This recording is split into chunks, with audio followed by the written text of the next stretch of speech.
What's up, guys? Welcome back to the Mic Check Podcast. This is T-Word, the People's Champ, here with my co-host Q, aka Right On Q. We back in this thing. Today we're going to be talking about Tyson Fury and Alexander Usyk and where negotiations stand on their super fight that we've been anticipating for quite some time. Now, before we get into the discussion, we want to go ahead and share a clip that dropped around midnight, our time on Tuesday. So please go ahead and take a listen, and we'll be right back with some analysis. So just hang tight, guys. Turn up those earbuds. One that we've been waiting for, before the one that we've been waiting for, before the one that we've been waiting for. Who's the common denominator? The common denominator is Tyson Fury. Let's be straight about this. This deal was done on Usyk's side with Saudi Arabia because what was happening is that they were paying two separate site fees. They were going personally to Alexander Usyk, they were going personally to Tyson Fury. Alexander Usyk agreed his deal at the back end of January. It was done. He was in on the fight. Tyson Fury is under NAD. He's gone back and forth with Saudi Arabia. And the deal ended up not getting done. That's why we've landed in the situation now where we're talking about Wembley on April the 29th. So therefore, it's a different financial business model. It's not site fees anymore. We're talking about gate and pay-per-view revenue. So now we're talking about a split between the whole deal. And Alexander Usyk rightly wants 50-50 because he's the unified heavyweight champion of the world and he's the undisputed cruiserweight champion of the world, Olympic gold medalist. His pedigree's there. It is a super fight. I think majority of fans would agree it's a 50-50 split. Tyson Fury disagrees that it's a 50-50 split. And he wants a larger piece of the pot. If you remember a time just before the Wilder 3 fight, there was a deal on the table for Tyson Fury to be fighting Anthony Joshua. The amount of money that was in that fight at that time was astronomical. We're talking 75 million quid. So therefore, in the back of his mind now, Tyson Fury's got a monetary value that he's worth that. No, he's not. That fight was worth that at that particular time. So now what we're finding is that obviously when he's fighting people like Dillian Whyte and Derek Chisora, he's getting an 80-20 split on big stadium fights. And he's, people are coming out to see him fight. He's valuing this fight with Alexander Usyk as one of those fights. It's not like that at all. This is a super fight. This is a super fight between two even protagonists going into it. Like I'll keep saying till I'm blue in the face. Yeah, Tyson Fury sold stadiums out and whatever, but that's not that this. This is now a 50-50 fight for the undisputed championship of the world. If this does not get over the line, it's on Tyson Fury and Tyson Fury alone. It's embarrassing for him. He keeps telling everybody there's a proper fighting man. He keeps telling everybody I'll fight this guy for free. Well, put your money where your mouth is, man. Let's do it. All right, so you guys just got to listen to a clip where there's a discussion about where negotiations stand between Team Fury and Team Usyk. So Q, I'm going to throw it to you so we could get your thoughts first. Was there something in particular in the clip? And obviously, guys, this clip was actually a little bit longer than what we shared. It was a full 2 minutes, but that's just a snippet, and we're going to discuss the clip in its entirety. Q, throwing it to you, what are your thoughts on that particular clip? Yeah, I mean, well, Adam Cattrall, who is a, pretty well-known pundit in the UK, working for TalkSport Radio. He covers all the major fights in the UK for TalkSport's radio team. And so he's been pretty well plugged in for a long time in the UK boxing scene as well as in their soccer scene there. Essentially what he's highlighting, which is really interesting, is that it seems like the UK fans in the majority, I should say, are sort of starting to turn on Tyson Fury. He came into, his comeback when he fought Deontay Wilder and had a valiant effort, arguably won the fight the first time around, but didn't get the nod, and a lot of UK fans started to really be in his corner, especially after he was able to reclaim that WBC title from Deontay Wilder in the last two fights they had. But unfortunately, what seems like it's happening now is there's constant issues in every fight that he's ever having with anybody. There were issues with him getting the Dillian Whyte fight to happen when Dillian Whyte was the WBC mandatory. There were issues on 2 occasions with him trying to get the third fight with Deontay Wilder happen. There was issues when he was trying to get the Anthony Joshua fight to happen, which ended up leading to the Deontay Wilder third fight. Now there's issues again with Alexander Usyk. And from everything I've ever been taught in life, and T, you'll know because we've said this on many occasions, if there's consistent problems within a relationship, within a team, you look at the common denominators. And ultimately, the common denominator is Tyson Fury. Absolutely. Tyson Fury seems to have this overinflated infatuation of himself. Yeah. He tries to project himself as this guy who only cares about legacy, who only cares about giving the fans what they want, which, to be honest with you, it's a lot. It's a lot.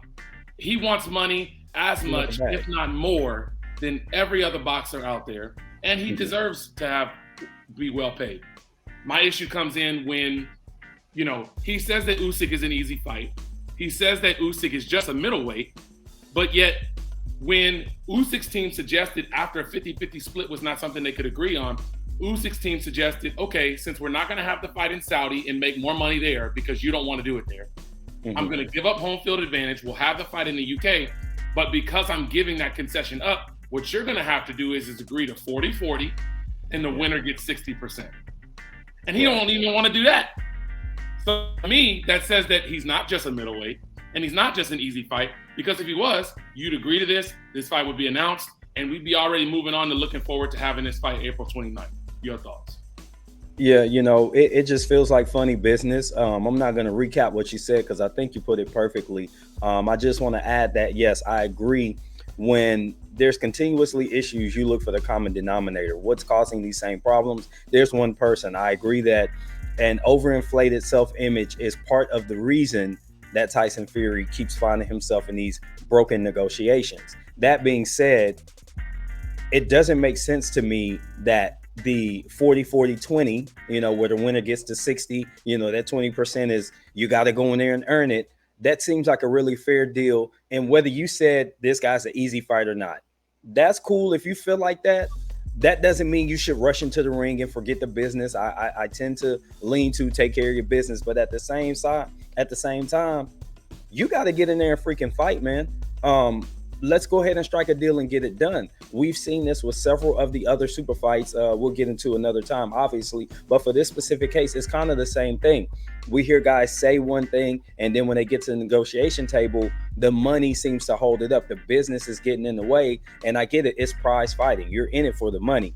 But at the end of the day, what are you going to do for your legacy to solidify it? You've done enough to go down as one of the best heavyweights in history. This will put you over the top because you win this fight and the rematch. That's undisputed with the defense, right? Wouldn't that be important enough to say, man, I'm going to risk that 20% for a chance to be undisputed as a heavyweight in the 4-belt era? Because if I'm not mistaken, we've never had one. Never. So to me, that's enough to encourage me to get my ass in the ring. So I just think that Tyson Fury, I don't want to use humble himself. I mean, I don't like humble boxers. I like trash talking boxers. I like big mouth boxers. So I don't think he needs to humble himself, but I think he needs to be realistic in negotiations if he really wants to get this fight off the ground. I'm throw it back to you before we close. Yeah, man. I mean, ultimately for me, what it really comes down to is that it seems like Tyson Fury is trying to find all of these issues where there aren't issues. If he wanted to have the most money to be made from the fight, then you move off the April 29th date and you wait for Saudi Arabia to get the arena together, because that was the reported reason from Tyson Fury, from Frank Warren's side. The reason why they didn't do the fight in Saudi Arabia is because, not because the money wasn't there, but it's because they quote unquote said, well, at least this is from what Bob Arum said in an interview, which was that they weren't going to be able to have the arena done in time. Well, if I'm going to make $60 million, I'm going to wait 4 weeks to be able to have that fight. I'm going to wait another month. I'm going to wait 3 weeks, 4 weeks, 5 weeks, however long it takes. As long as it happens this summer when the weather is still good, then I'm going to do what I have to do to make sure that I get that bag.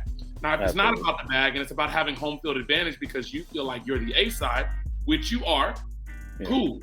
That's what you're going to get in this scenario where the fight is in the UK. But guess what? You can't then turn around and expect to get the same kind of money, because in Saudi Arabia, it's site fee money.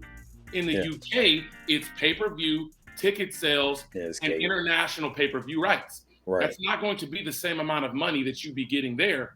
And the other part of it to me, which is crazy, is that he's expecting Usyk to not only give up home field advantage, not only give up the smaller side of the purse, but he's also expecting him to take a smaller side of the pay-per-view market as well. When arguably, while this fight is still huge in the UK, you don't think that other people in Eastern Europe are going to buy this pay-per-view. You don't think that people in America would potentially buy this pay-per-view. You don't think that people in Australia or other parts of the world would buy this pay-per-view. Tyson Fury, you're not the only one with fans here. And that's all I got to say about it. Definitely. So people, we're going to go ahead and leave it right there. Go ahead and let us know what you think in the comments. Don't forget to like and subscribe. Feel free to donate to the Cash App, $THAMICCHECK12. We're trying to consistently improve this show. And, sometimes that costs a little bread. But anyway, if nothing else, support us with likes, subscriptions, and follows and shares. That's even more important than anything financial you could do. Let us know you like what we're doing so we can keep pumping this content. But this has been the Mic Check Podcast. I'm T, that's Q. Till the next time, peace.